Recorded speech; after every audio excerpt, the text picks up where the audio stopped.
This is the Marketing Podcast Network. Welcome to Uncorking a Story, the podcast that introduces you to the rich world of storytellers who share their personal journeys, creative processes, and the stories behind their stories, one conversation at a time. I'm your host, Mike Carlin, and I'm thrilled to be part of your writing journey. If you're an aspiring writer, a literary enthusiast, or simply someone who believes in the transformative power of words, you've come to the right place. Every week, we'll pop the cork on the world of successful storytellers and give you a healthy pour of inspiration, insight, and empowerment. My mission is to help writers like you realize your full potential through the transformative and therapeutic power of writing. Whether you're just starting your literary voyage or looking to refine your craft, I'm here to provide you with the knowledge, inspiration, and encouragement you need to embark on your own storytelling adventure. So, are you ready to uncork your story and let your creativity flow? Uncorking a Story is about to begin. Sit back, relax, and let the transformative magic of storytelling whisk you away. Welcome to Uncorking a Story. Pat Broe is a sales and marketing professional whose journey to professional success was marked by personal struggles with anxiety, depression, and a near-death experience. These challenges ignited a passion for guiding others toward authentic living. With raw storytelling and practical advice, Pat empowers readers to overcome the unique mental health threats of modern life. Drawing from his diverse background spanning radio hosting to business consulting, he offers a powerful roadmap for cultivating a happier, more fulfilling existence in his book, The Real Confident You, Advice from a 20-something Suicide Survivor. Welcome to Uncorking a Story, Pat. Hi, Mike. Thanks for having me. Happy to have you here, Pat. I'm curious, where does your story as an author begin? Well, it's certainly a loaded question, but excited to start diving in. So obviously with the title of the book, you can see it's provocative. So the story takes a little bit of a turn, but I'm a product of being a military kid. My father was in the military. My mom was a public school teacher. She taught special education. One of the most noble things I've ever seen in my life. She was a business executive, and my brother was born with autism and left that world and decided to learn everything she could to make sure that he had a better life. So she was a public school teacher. He was a military man. And I spent most of my young life traveling around the country from state to state. So I'm a little bit of a nomad. I don't think I have anywhere to call home. But I had some pretty serious problems with anxiety and depression, and specifically in my high school years that culminated with an unfortunate attempt on my own life. In the 5 years following that, though, I experienced really great growth and transformation in my own life. And I was really lucky to have some mentors and was able to learn a lot of really cool and interesting things that really changed my life into being one of the more confident and successful people that, from the small rural town in Wisconsin I was living at the time to college to, where I am now in my life. I feel like in those 5 years, I was really able to propel myself to a different platform that I was never able to even think was possible for me.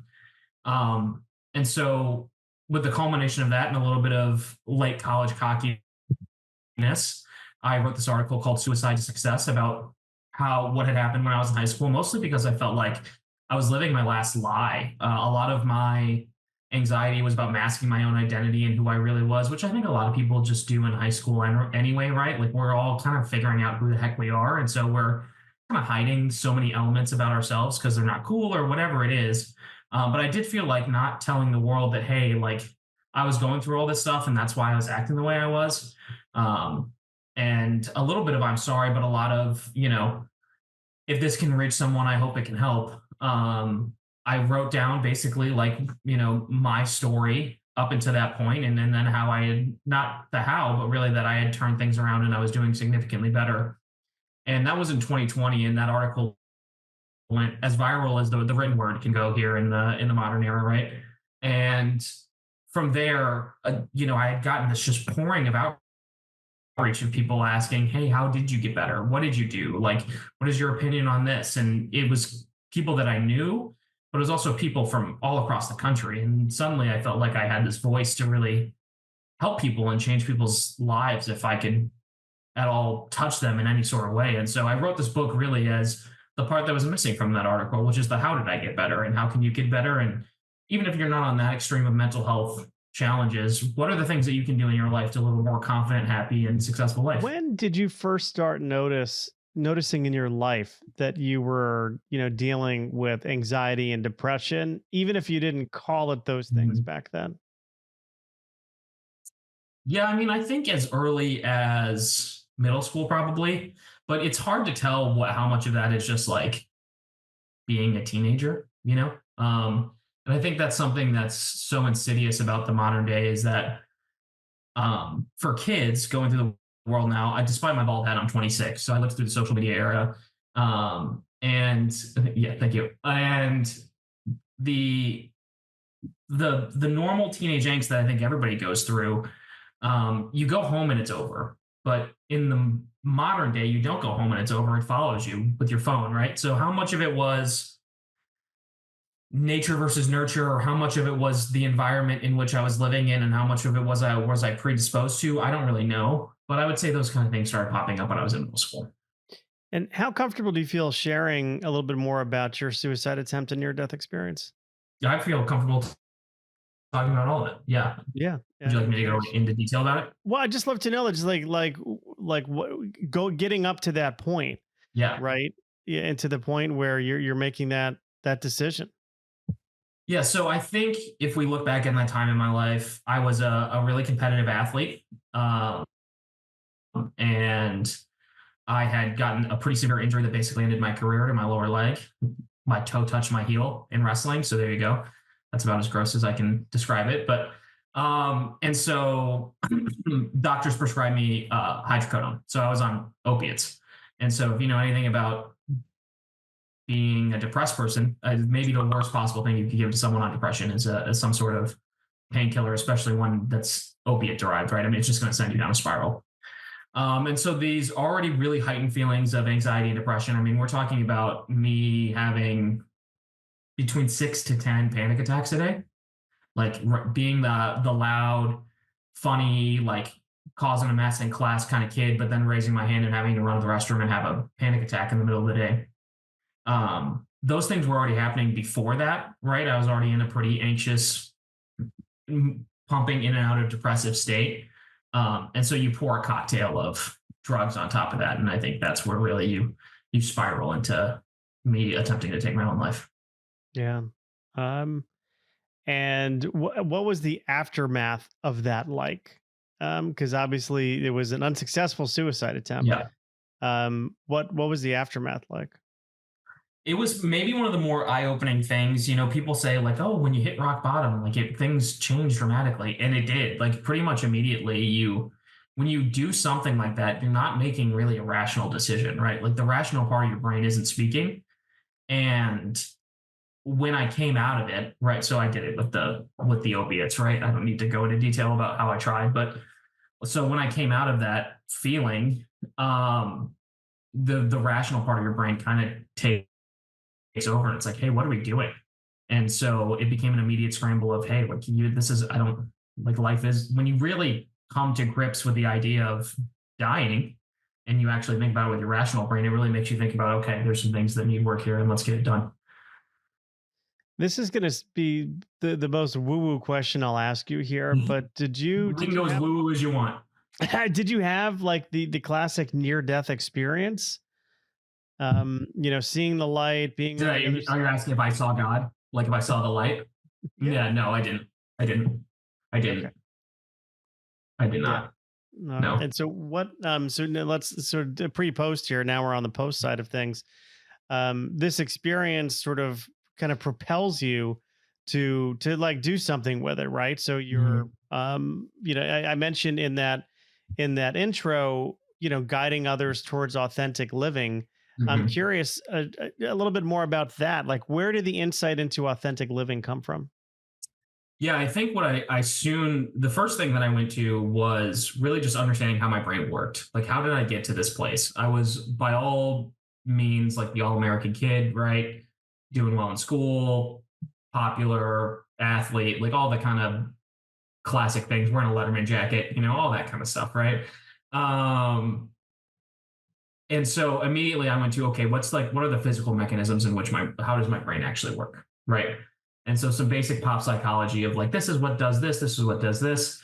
This is how evolution has made our brains. Right. This is why, like, this is how fight or flight works. This is why you feel anxious. You feel anxious because you live in a world, you have a brain that's built for an ancient world. And when things that are dangerous pop up, like that's actually a very natural mechanism, right? Like if for you to feel like concerned about the next decision you're going to make actually makes sense when you think about your brain's built for the decision making process of, if I do this right, then I eat. If I do this wrong, then I get eaten by a lion, right? That's how our brains are made. So like to think that your brain puts those stakes up for yourself is pretty huge. And then I really learned about the insidious nature that social media had on my own life. And that's where the authentic living piece came in, is that we all live through these prisms of a brand that other people have either created for themselves or the brands that we've created for our own lives. And if we look at the brand we've created for our own lives, whether that's on Instagram or LinkedIn or whatever it is, right? Like on LinkedIn, we're all a better employee than we are in real life. We're always humbled for every promotion we get, right? I'm so gracious and humble for everything that I've gotten. Meanwhile, you're complaining in the background about how the raise was 12% and not 15%, right? And so you cannot actually reach the fake image you've created yourself on social media, right? And it creates this dichotomy for ourselves that we're all living kind of a lie in this world of like, I need to be a forward-facing brand, but then also we're getting that inauthentic version of everybody else and we're intaking it as real, right? And specifically for people in their younger ages, and it's starting to creep up more and more and more into older ages, is our brains are making a calculation of the world of complete illusion, right? We've entered the matrix of understanding who we are in the world because we're seeing the most glossified, happiest version of the world in other people and creating a fake version of that for ourselves that we cannot reach, right? So how do you pull yourself out of that kind of environment and actually think about, okay, where am I at in the world? What am I good at? What am I not good at? What do I need to improve on? What are the basic things I need to do to create a good, positive concept of self is really what I try to focus on in the book and when I work with people. Yeah. I mean, you mentioned, I think you mentioned you're 26. Yeah. I have 3 kids who are 22, closer to 23 than 22. Mm-hmm. So they had triplets. They were, I don't want to say they were born with technology in their hand, but they don't really know a life without it, right? Yeah. They don't know a life without Instagram, Snapchat, all that stuff. Mm-hmm. And, it's like they experience a world that I didn't experience because, and I think you mentioned it too, when you left school for the day, that was pretty much it with your interaction with your classmates, right? You didn't, unless you had them over for, whatever after school, but that was pretty much it until you saw them the next day. They didn't follow you home, whatever bullying happened, ended at the last, release bell. But now it's like, man, you could just track everybody, and you can see what's going on in their lives. And you have the mistake, you make the mistake of thinking that it's real. And it's really not, that perfect, the person having that seemingly perfect life is, I'm sure it's anything but. And I have this, feeling that anyone who's posting that much about how great their life is or all their accomplishments on social media, the exact opposite is probably what the truth really is, because they're using that as a compensation mechanism for what's probably going on. But I guess it's 100% true. Yeah, completely. Yeah. But it's like you're setting yourself up for, I don't want to say failure, but just really just disappointment. Yeah.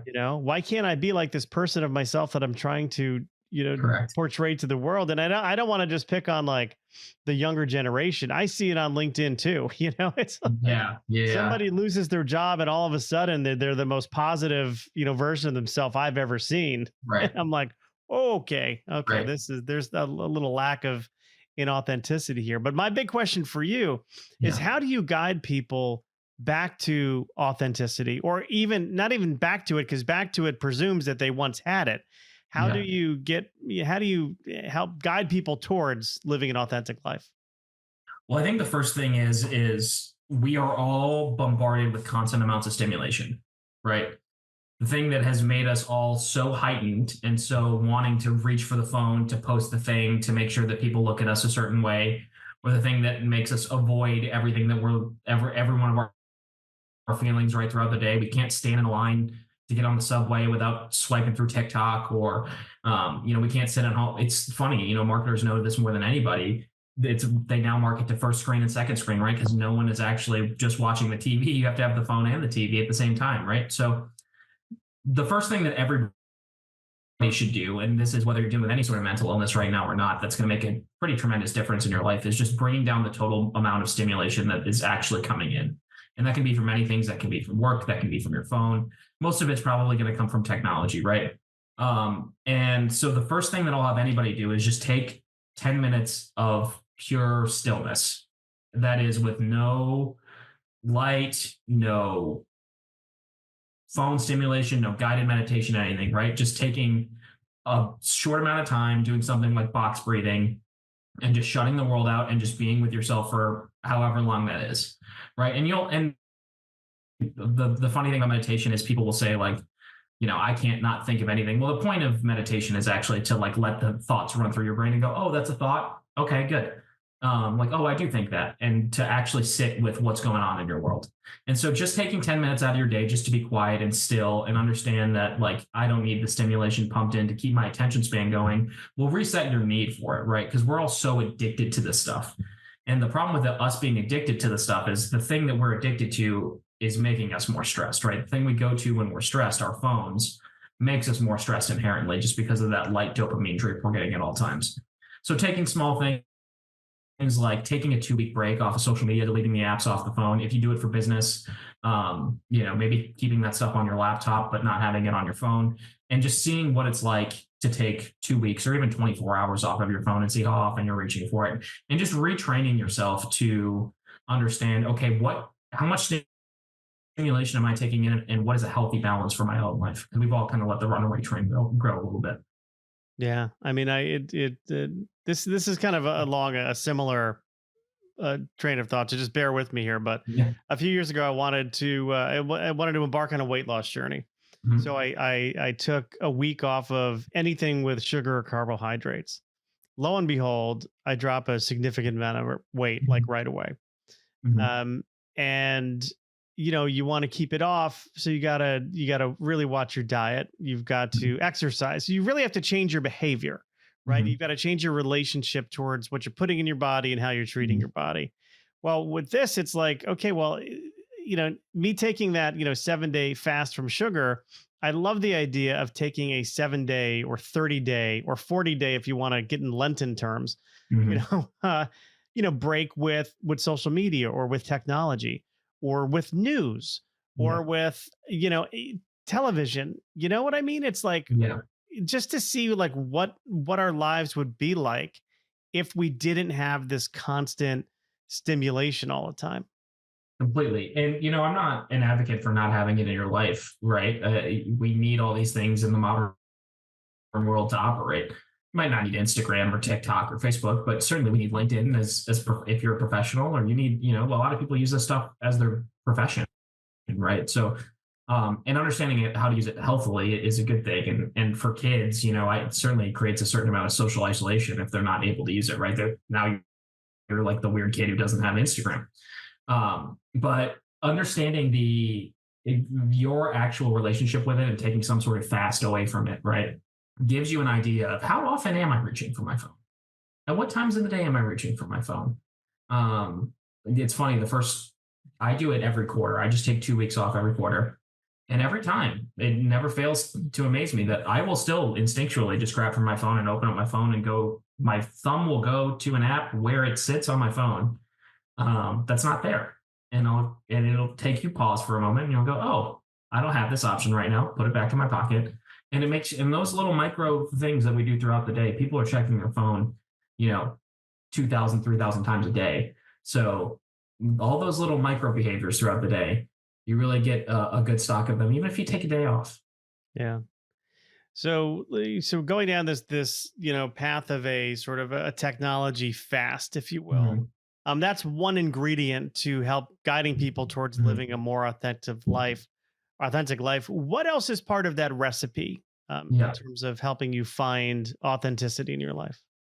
So the next piece of it is finding something that you're passionate about, or just finding something to do, right? I think it's hard to have these conversations without technology because I think there's such a driver in so many of these things, right? But so much of our time is filled with doing things that are just meant to fill time, right? The content market is And this podcast is great, right? And it's benefited from it. And it's content that's actually helping people, right? But so much of the world is just content to fill people's time. And so people finding something to work on inside of their 9 to 5, outside of their 9 to 5, if they're a kid in high school, whatever it is, something to be passionate about, to actually anchor yourself into reality.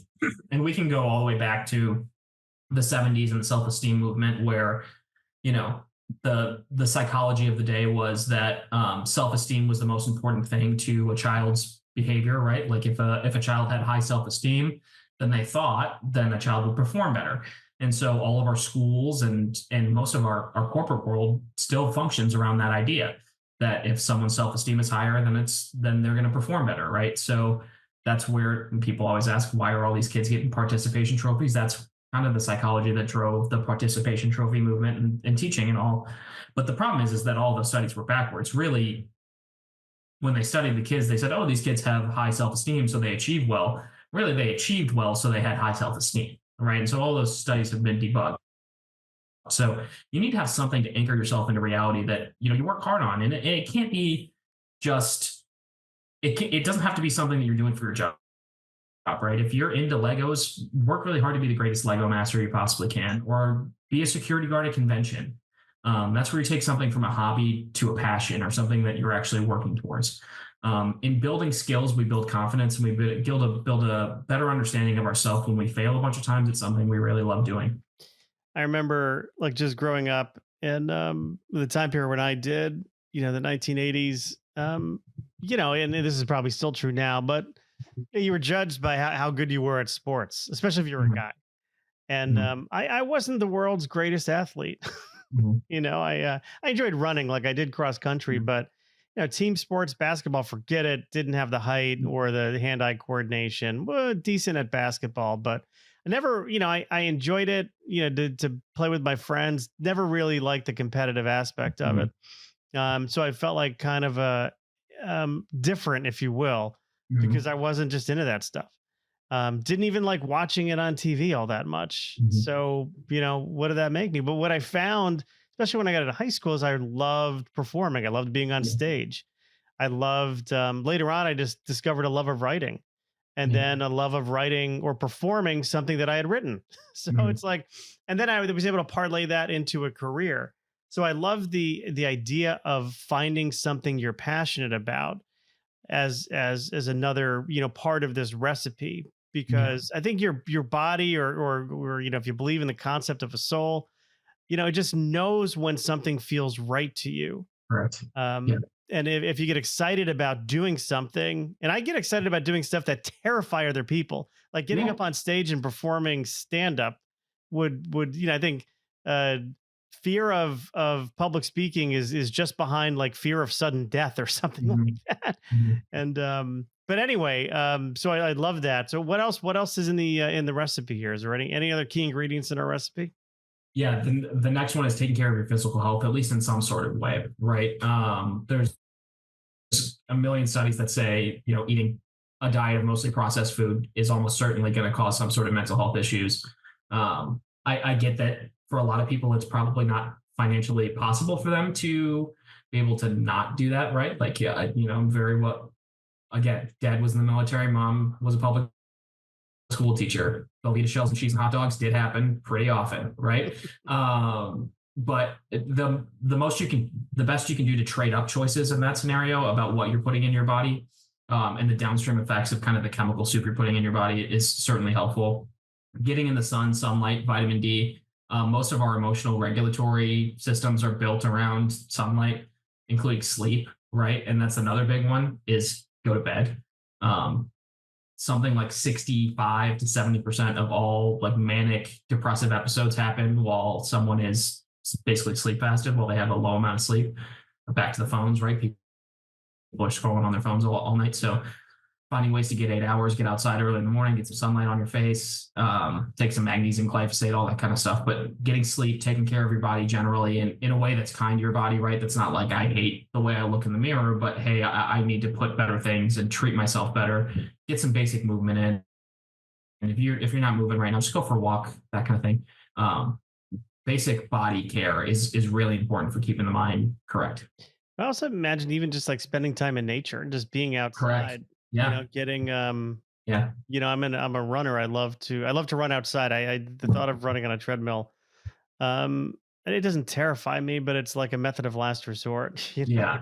Yeah. But just being outside, getting fresh air, being with nature, just kind of Mhm. reconnecting with, like, we weren't necessarily meant to be living indoors all day Correct. long, you know? Correct. Yeah. I mean, back to all of our regulatory systems, when we look at our circadian rhythm, we look at how our mood is formed. All that stuff is formed around getting out in the sun during the daytime, right? I mean, basically until the Industrial Revolution, most people were outside 8 hours a day, right? Essentially, emperors and kings were the only one who were inside at all times, and honestly, they were probably inbred and insane, so not good people to That's right. follow in terms of living your lifestyle, right?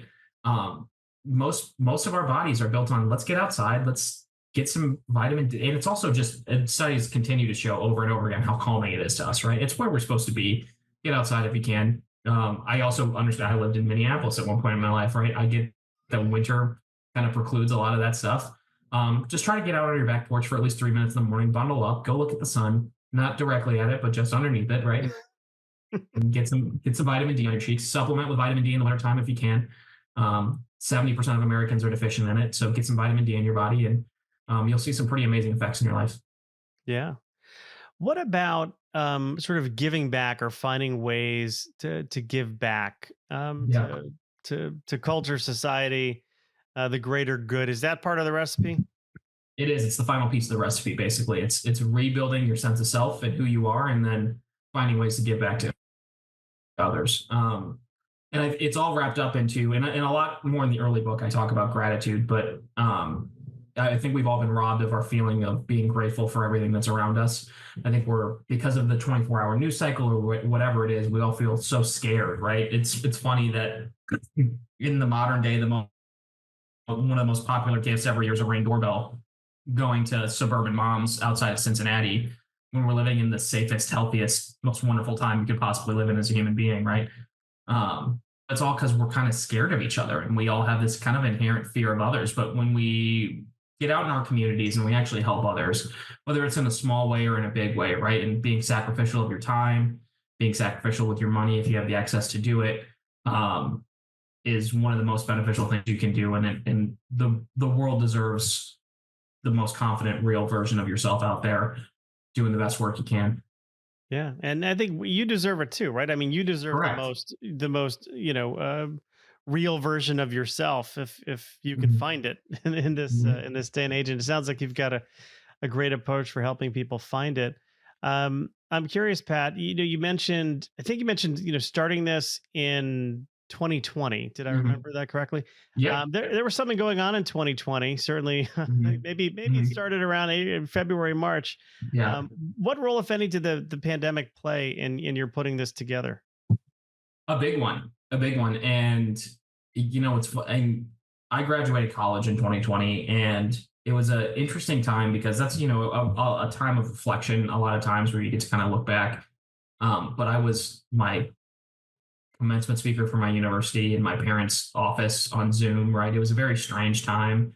I was walking in the woods listening to Willie Nelson most days, like just trying to.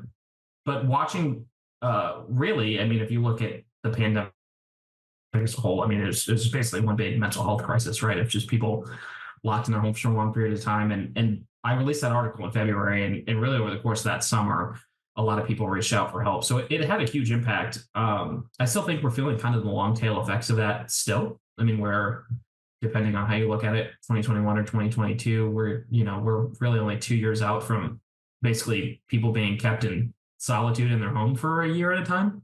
And so people are still really recovering from that. And I think people should give themselves a little bit more grace and understanding like what that period was like for a lot of people.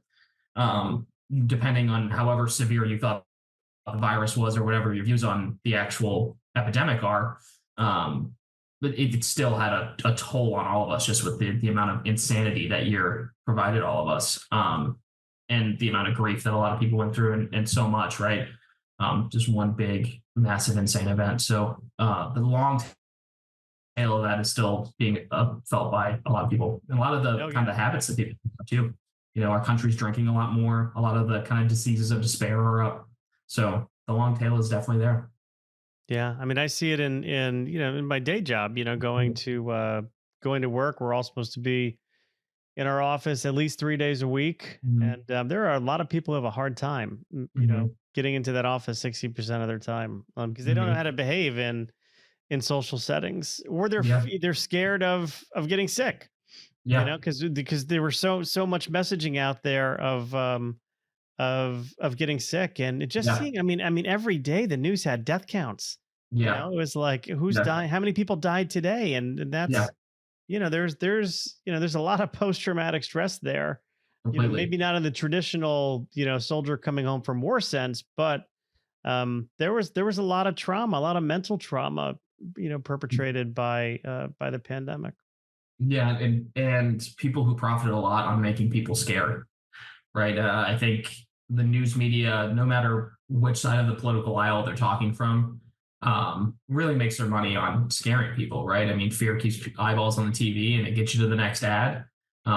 If it's on social media, they know exactly what will make you the most scared or the most upset or the most angry so that you can keep swiping on whatever that channel is so you can watch ads so they can make money, right? And so you take that and you pour in that people are stuck in their house for 12 hours a day and they don't have anything better to do but just to consume this information. And you have the kind of thing like COVID that can pour gas on that fire, really making people terrified. And yeah, I'm surprised we're not worse off than we are on the other side of it. Just as a body public, it speaks a lot to the resilience of a lot of us. But yeah, I'm glad it's over. Yeah, me too. So getting this book into the world, just tell me a little bit about your journey there, Pat, in terms of what the writing process was like, and sort of getting it from manuscript to something that people can buy. Yeah, so it was a very interesting process. I was actually approached to write more of like a business book. I work in the marketing world. I was working in the sales world previous to my current role, and someone wanted just basically a young perspective on digital business. And I said, I wrote this article and I think I have a different angle. And so they said, great, go write 90 pages. And so I wrote the first 90 pages of what would end up becoming The Real Confident You, and then spent the next 8 to 9 months just heads down writing it. It was a lot to put together. If I were to ever write another book, any advice to a young author who wants to write something, give yourself a little bit more time, keep yourself on a strict time schedule if you want to get stuff done. But 9 months was for 200 pages ended up being a lot for me. I was writing probably like 60 hours a week, something like that. Like I would log off from work and go right to writing. So it's kind of funny, like the opposite of what I would tell people to do, but I had absolutely no balance in my life. I was just writing and working and getting this thing crafted the best I could. In the editing process back and forth, the publishers loved it. Really, it was just like, man, you cannot spell. Work on your syntax, buddy. But other than that, I mean, it was really, editing, I think, is a wonderful process for hammering out like the validity of your ideas. And it released in July of this year. It shot right up on the Amazon charts. It did really well thanks to my personal network and then just word of mouth. It was on top of a couple of Amazon bestsellers list. It was the top of the new release list the first week it came out. It's now in Barnes & Noble and some other retailers, and it's been kind of just a really whirlwind experience. But if I had any advice to anybody who just wants to write a book, whether it's their own story, whether it's a fiction, whatever it is, it's just sit in front of the laptop and just hammer it out and start writing and see where your brain takes you. You have to learn what your own process is, right? It's like Miyamoto Musashi, through the mastery of one, I can see all things. Like you need to figure out how you write before you actually write anything. So you're going to write a lot of garbage, but write that garbage, analyze it, and improve on it. And before you know it, you'll have some less garbage stuff that maybe some people will want to see. Yeah. I mean, I think it's like anything when you're training for something, you just got to do it every day, and you got to be consistent with it. You got to build up that muscle memory, if you will. And the only way to do that is to write. There's no shortcuts. Mm-hmm. I know. Yeah. And writing is not easy. I mean, I've never seen a writer who's like, yeah, I actually enjoy it. It's hard. You like the moment you like shut the laptop for the day, you feel accomplished, but it's a lot like working out where, no one loves bicep curling that much, but you like the pump in the mirror afterwards.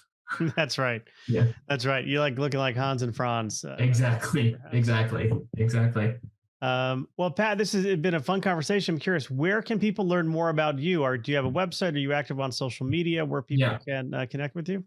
Easiest way to find me is on Instagram at Pat Broe. If you have any questions, if you're going through anything at all, you can email me at therealconfidentyou@gmail.com. That's therealconfidentyou@gmail.com. Seriously, just shoot me a question. If you have any questions about anything in your mental health that you might need some help with, or you have friends that you're concerned about, I'm happy to answer your questions. I'm not selling some coaching program online. So like, just know that this is just actually me responding, and I'm happy to help anybody who reaches out for help. You can find the book on Amazon. You can find it at Barnes & Noble as well. Those are the two big retailers you can find it at. We've made the ebook 99 cents. That's also available on Kindle Unlimited. I don't want price to be an inhibitor to getting this information. So if anybody wants to download it, that's probably the easiest way to go, or you can get it in paperback and hardback. Very cool. Well, Pat, this has been a fun conversation. I want to say thank you for thank you for stopping by and Uncorking a Story and letting me uncork yours. Thank you, Mike. It's been a great time.